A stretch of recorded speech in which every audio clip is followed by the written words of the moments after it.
guys, how's it going? So today I got Superman, the Death and Return of Superman. So I picked this up a couple weeks ago. I've been reading and flipping through my childhood because this was in the 90s, the early 90s. The death of Superman was a big thing. Still kind of is a big thing, especially if you go to like the millenniums and whatnot and Gen X's. Because at the time, when they announced that Superman was going to be killed, everyone lost their mind. So there was like 20 different variant covers, and it was just like, it was insane. It was insane. And I think I was like 9 or 10 at the time, or I was just about to turn 10. And I went across the street to this comic book shop, went downstairs, and all these guys were just buying up all the copies that they could find because they thought this was going to be the end all be all, the $1 million book, just like X-Men #1, which it turns out it's not at all. But at the time, it was one of those stories that even like local news channels were even doing reports on it. It was insane. It was just like one of those times. So there has been like a billion of these books. I chose to get the compendium only because it was slightly cheaper. I'm not really into the whole DC omnibus stuff. I like my Justice League International book, but that's the only really DC book I have. So I'm really impressed with them in the compendium. I will probably pick up more. This is a beefy book. It's almost 1,400 pages, so it is kind of a pain in the ass to read. I will give it that, especially with something like this. Uh, you're always fearful about bending the crease or making creases in the spine. I've already made a couple because of reading. That's kind of a pain in the ass. But if you are just one of those collectors, you really do want the omnibus. I'm just going to say that. But if you just want pure story and you just want to read it for what it is, then I would definitely pick that up. Now, I did mark some pages I wanted to show you guys. So I took some of my son's old Pokemon cards that he is not going to use, and we just stuck them in there. For size, so here is Saga from Image. This is their compendium, and it's the same size, which, oh, this is a bad idea. So it is the same size. So side by side, if you want to put this with something, it does look good side by side, and it's basically the same amount. So, oh, that was a mistake. That was a mistake. That was too heavy. But if you're not familiar with the Death of Superman, there's so much to cover. Doomsday, Cyborg Superman, Eradicator, Steel, Superboy, Lex Luthor with his weird Amish beard and his bright friggin' red, and he's got this huge mane. Supergirl's in this, but is it really Supergirl because it's a shapeshifter? I'm not too sure about that one. Then you got Lois Lane dealing with the death of Superman. You got Jimmy Olsen dealing with the death of Superman. Superman is only in the book for 300 pages, I want to say. And the next 1,000 is just basically the 4 Supermen taking over and trying to figure out who is the real Superman. None of them are. Well, you could say Superboy is because he's kind of a genetic clone of Superman, and he kind of just deals with that through the whole book. Like, don't call me Superboy. Like, chill out, dude. Just chill out. I do love Steel. I've always had a liking for Steel. And Cyborg Superman does become the villain of the story. Oh my god, there's so much. But I'm not going to go through every single plot point here. But we'll just get into some of the panels I picked. First up, we got Electric Wire. I don't know what that is. Bye. So you got Doomsday, and he's getting beating the crap out of the Justice League. He just destroys Blue Beetle. Like, he just picks him up and tosses him and just messes him up. So it was Guy Gardner, Booster Gold, Blue Beetle, Fire and Ice, and some other I don't remember, but they were just getting their butts kicked, and Superman comes in, kind of rescues them all, which was cool.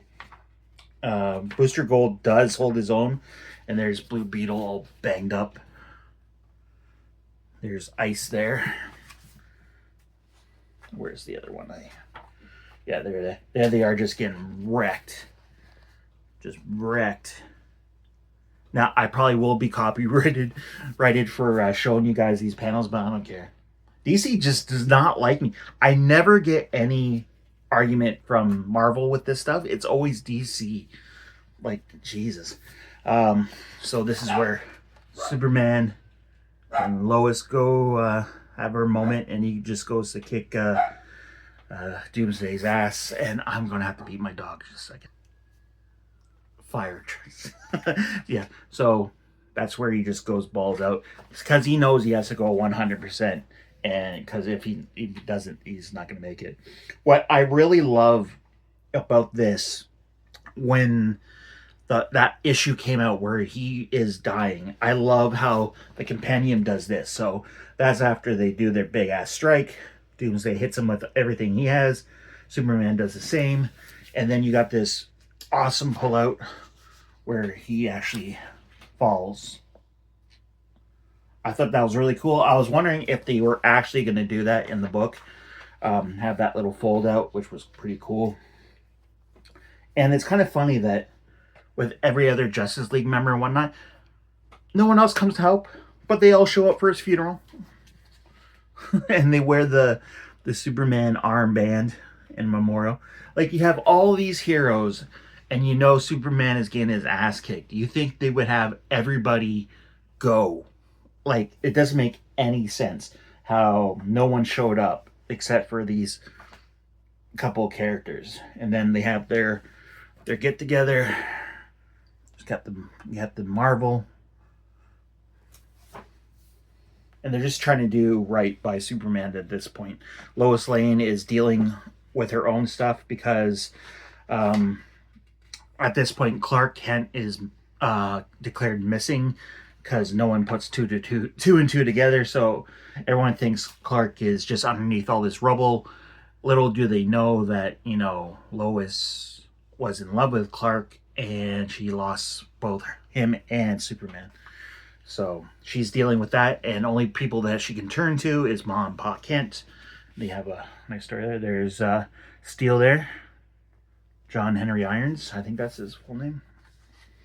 And they kind of do this little introduction. You got the Eradicator, which is the cosmic essence of the Fortress of Solitude from a Kryptonian device.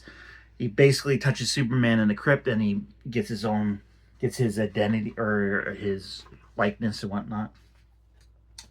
Superboy, he was in a test tube. He breaks out. The kid's going like, "Oh my God, it's Superboy!" And he's like, "Don't call me Superboy. I'm Superman.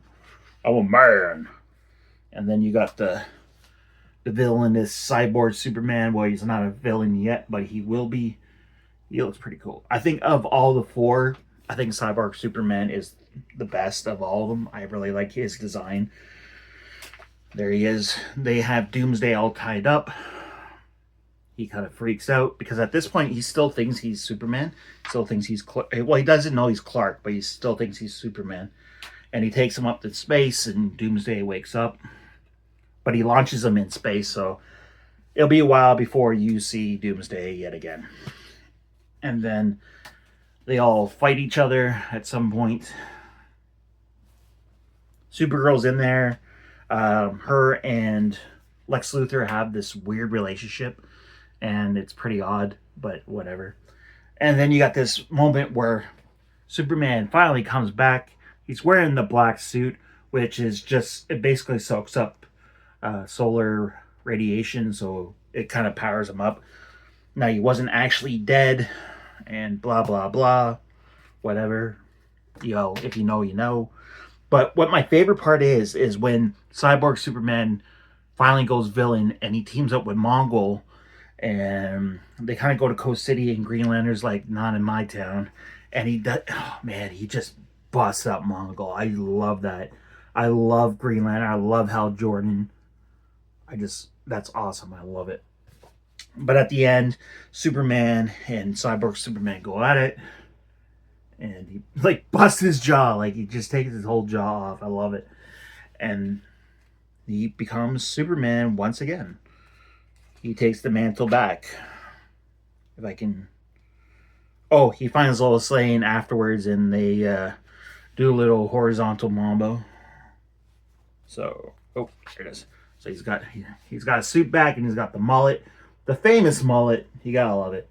But all in all, guys, I really love this book. So many issues. There's just way too many issues to go over.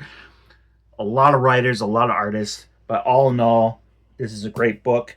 Price wise, now it is $60 US or 79 Canadian. So that's not bad for almost 1,400 pages of Superman goodness, if that's what you're looking for. I can't highly recommend this enough. I will be looking. I think they have Justice League Dark coming out sometime next year. So I will definitely be looking at that because I've been hemming and hawing at that omnibus. But I think from now on, I think I'm just going to get the compendiums for the DC because they are well done. They are well put together. I have had no issues with anything with the glue. So I think this is a very good value for what it is. But if you like the omnibuses, then go nuts. Get the omnibuses. But that's it for today's video, guys. I know it was a long one, but I really wanted to show you guys this one, and I really wanted to get into it. And I hope you guys like it because I know Spider-Man, and soon enough I'll get some more Spider-Man stuff. But let me know down below what you guys thought, if you guys have this, or if you guys remember back in the 90s, the whole big Death of Superman. And yeah, throw me a like, throw me a subscribe, and yeah, that's it, guys. I love you, and I will talk to you later.